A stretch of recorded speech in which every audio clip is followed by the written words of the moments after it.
Hello বন্ধুরা, কেমন আছো তোমরা? দেখেছো মনের সুখে আমি কিন্তু গান করছি। তা আমি সকালবেলা একটা গান করছিলাম, কিন্তু হঠাৎ করে মনে পড়লো যে আমি তো এখন টাইম পাস করছি, কিন্তু আমার তো এখনও কোনো টিফিন টিফিন কিছুই হলো না। তো চলো এবারে টিফিনের পালা। তো দেখো এখানে মটরশুঁটি, তো মটরশুঁটিটা আমি রাতে কিছুটা ছাড়িয়ে রেখেছিলাম, কারণ সকালবেলাটা আমার সময় হয়ে ওঠে না তার জন্য।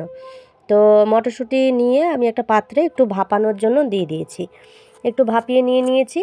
তারপরে আমি এর মধ্যে মশলা হিসাবে দিচ্ছি আদা আর কাঁচা লঙ্কা। ঠিক আছে, এটা আমি সুন্দর করে একটা ফাইন পেস্ট আমি একটা বানিয়ে নেব।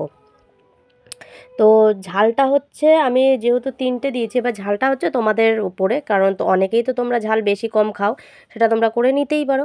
তো দেখো ফাইন একটা পেস্ট আমি কিন্তু বানিয়ে নিয়েছি।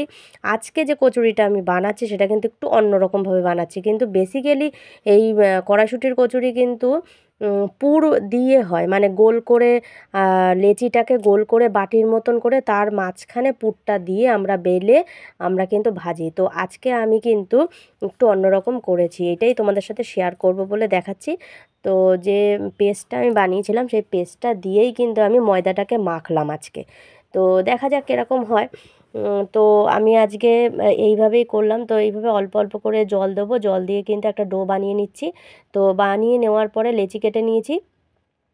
এবারে একে একে আমি কিন্তু বেলে ছেঁকে নেবো।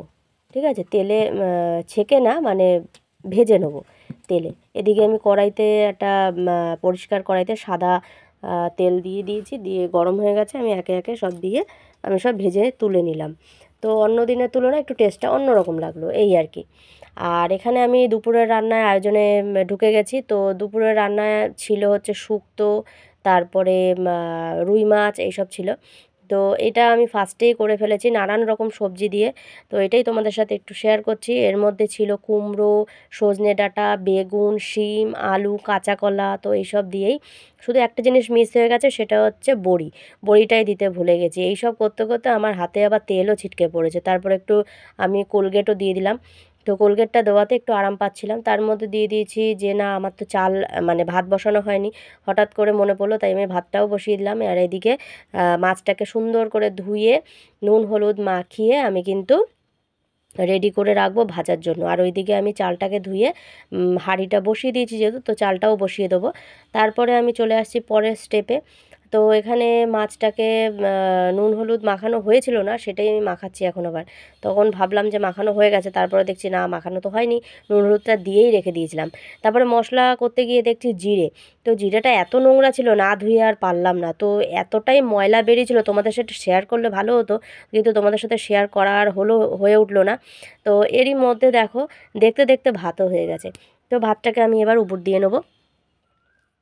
ভাতটাকে বেশি মানে বেশি টাইমে নিচে উবুর দিই, তো আজকে আমি এখানে উবুরটা দিলাম। তো সেরকম একটা ইয়ে হয়নি, অন্য সময় ফ্যান একদম পড়ে একাকার কাণ্ড হয়ে যায়। তো ওই জন্য আমি নিচে দিই সব সময়, মানে হাঁড়িটা সবসময় নিচে উবুর দিই। তো আজকে আমি না উপরেই উবুরটা দিয়ে দিলাম। তো যতটুকু পড়েছিল বেসিন দিয়ে বেরিয়ে গেছিলো। তারপরে আমি চলে এসেছি টিফিনের বাসন ধুতে। টিফিনের বাসনগুলো যদি না ধুই তাহলে আবার অনেকটা বাসন জমা হয়ে যাবে। তার জন্য আমি কিন্তু চলে এসেছি যে টিফিনের যেসব বাসনগুলো হয়েছিল, চায়ের বাসন হয়েছিল, সেগুলো সব ধুয়ে আমি কিন্তু নিয়ে যাচ্ছি, কারণ আমার কড়াই বাসন সবই লাগবে। তো এখানে থাকলে সেটা তো হবে না। তারপরে ধুয়ে আমি আবার গামলা বসিয়ে দিলাম। তো হয়ে গেল টিফিনের বাসন ধোয়া। তারপরে হাঁপিয়ে গেছি বলে আমি আবার একটু জলও খেয়ে নিলাম। তো যাই হোক, তারপরে চলে আসলাম দুপুরের রান্নার আয়োজনে। তারপরের যে রান্নাটা ছিল সেটা হলো মাছের ঝোল, রুই মাছ দিয়ে মানকচু দিয়ে ঝোল। তো এখানে রুই মাছটা এরকম ভেজে টেজে নেওয়া হয়ে গেছে, সেই তেলেই মশলা টশলা কষিয়ে নিয়েছি। জিরে আর গোলমরিচ আর টমেটো আর কাঁচা লঙ্কা, এই ছিল এই মানে এই ঝোলের মাছের ঝোলের মশলা। তো এইভাবেই করে নিয়েছি। তারপরে আমি মানে মশলার বাটি ধোয়া জলটা দিয়ে দিয়েছি, দিয়ে একটু ঝোল ঝোল করবো বলে জলটা একটু বেশিই দিয়েছি। ঠিক আছে, তোমরা কিন্তু ঝোলটা যেরকম খাবে, মানে ঘন খেলেও কম দেবে, বেশি খেলে একটু বেশি দেবে। তো আমি কিন্তু একটু ঝোল ঝোল খাবো বলে জলটা একটু বেশিই দিয়েছি। তারপরে কিন্তু আমি একটু অপেক্ষা করব যে ঝোলটা কখন ফুটবে, তারপরেই তো মাছটা দেবো। তো যাই হোক, ঝোলটা আমার ফুটে গেছে, এবারে কিন্তু মাছটা দেওয়ার পালা। তো ভালো করে একটু নাড়িয়ে চাড়িয়ে দিলাম। তো যাই হোক, ভাজা মাছগুলো আমি এর মধ্যে দিয়ে দিলাম। কিন্তু যে মানকচুটা, সেই মানকচুটা না খুব একটা ভালো না, জানো তো। ভেবেছিলাম যে ভালো হবে। যাই হোক, এগুলো তো আর মানে আমরা অতটা বুঝি না। এবারে দোকানে যেগুলো পাওয়া যায় সেগুলোই তো মানে রান্নাটা করব তবে না বুঝবো, তার আগে কি করে বুঝবো। তো যাই হোক, সেটাই আমি দেখছিলাম যে কচুটা খুব একটা ভালো না। তো যাই হোক, মানে গলা ধরেনি, এটাই সবচেয়ে বড় কথা। তো যাই হোক আমি একটুখানি টেস্ট করে নিলাম নুন আর ঝালটা, তারপরেই আমি চলে আসলাম আমার রান্নাঘর পরিষ্কার করতে। তো এইভাবে দেখো আমি কিন্তু একটা তোয়ালির সাহায্যে একটু সার্ফ দিয়ে সুন্দর করে মানে ওভেন টোভেন তারপরে পুরো গ্যাসের টেবিলটা সুন্দর করে পরিষ্কার করে নিলাম। পরিষ্কার করে নিলে কি হয়, পরে আর কাজটা এক্সট্রা থাকে না, না হলে পরে বিকেলবেলা আবার বসতে হয় এইসব করতে। তাই জন্য আমি একেবারে সব করে নিলাম। তারপরে আমি চলে যাচ্ছি ছেলেকে মানে চান করাতে। হ্যাঁ, আমার ছেলে অনেকটাই বড়, কিন্তু অনেকটাই বড় মানে কি, ও ক্লাস 6-এ পড়ে। নিজে করতে পারে কিন্তু নিজে সেইভাবে করবে না, মানে গা হাত পা ভালো করে ডলবে না, যার জন্য আমি ওকে স্নানটা করিয়ে দিই রোজ। তো যাই হোক তারপরে আমার ছেলের পরে চলে আসলো আমাদের শেরুর পালা। শেরু কালকে মানে একটু বেরিয়ে গিয়েছিল, তার জন্য ওকে আবার আজকে একটু চান করাতে হবে। তো ওর বাবা বলে গেছিলো যে ওকে কিন্তু চান করাবে। আমি এক হাঁড়ি গরম জল করেছিলাম, করে টাটকা জলের সঙ্গে মিশিয়ে নিয়ে উষ্ণ উষ্ণ করে ওকে চানটা করাচ্ছি। আর শ্যাম্পুটা আমি সবসময় গুলে নিই, কারণ শ্যাম্পুটা গুলে নিলেই ভালো হয়।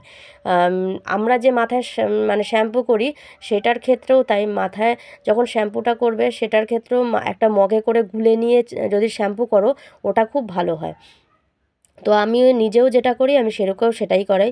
তো সেইভাবে করাচ্ছি। আর ও মানে স্নান বেসিক্যালি করতে চায় না, একটু মানে চিল্লামিল্লি করে ঠিকই, কিন্তু খুব একটা বেশি বিরক্ত করে না, শুধু একটু মাঝে মাঝে একটু চিৎকার করে। আর যাই হোক গরম জল তো অতটা সমস্যা হওয়ার কথা না। তো সাবান জলটা ধোয়ানো হয়ে যাওয়ার পর আরেকটু ভালো করে ধুইয়ে দিচ্ছি, কারণ সাবান থাকলে তো হবে না, যার জন্য ও তো চান করতেই চায় না। যাই হোক করিয়ে দিয়েছি, আর একটা 17 ইঞ্চি পেতে দিয়েছি, এটা ওই শোয়, সে 17 ইঞ্চিটা পেতে দিয়েছি যাতে ও নিজে নিজে যতটা পারে মুছে নিক।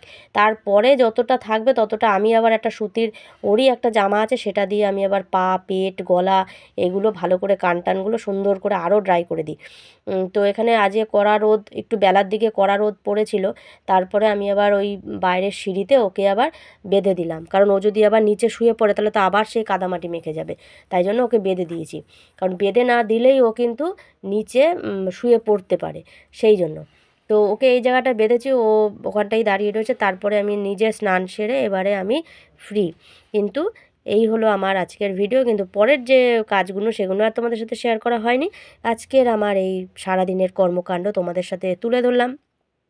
তো অবশ্যই তোমাদের কেমন লাগলো সেইটা কিন্তু অবশ্যই আমার কমেন্ট বক্সে জানাতে ভুলো না। আর প্রত্যেক দিনই তো আমাদের এরকম নিত্য নতুন কাজ লেগেই থাকে, অবশ্যই তোমাদেরগুলোও আমার সাথে শেয়ার করতে ভুলো না।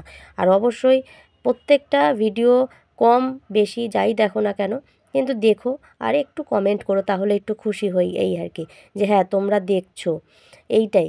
কারণ প্রত্যেকটা ভিডিও একটু হলেও দেখে একটা ছোট্ট করে একটা কমেন্ট করো। আর ভিডিওটা দেখার জন্য অসংখ্য ধন্যবাদ, থ্যাংক ইউ সো মাচ।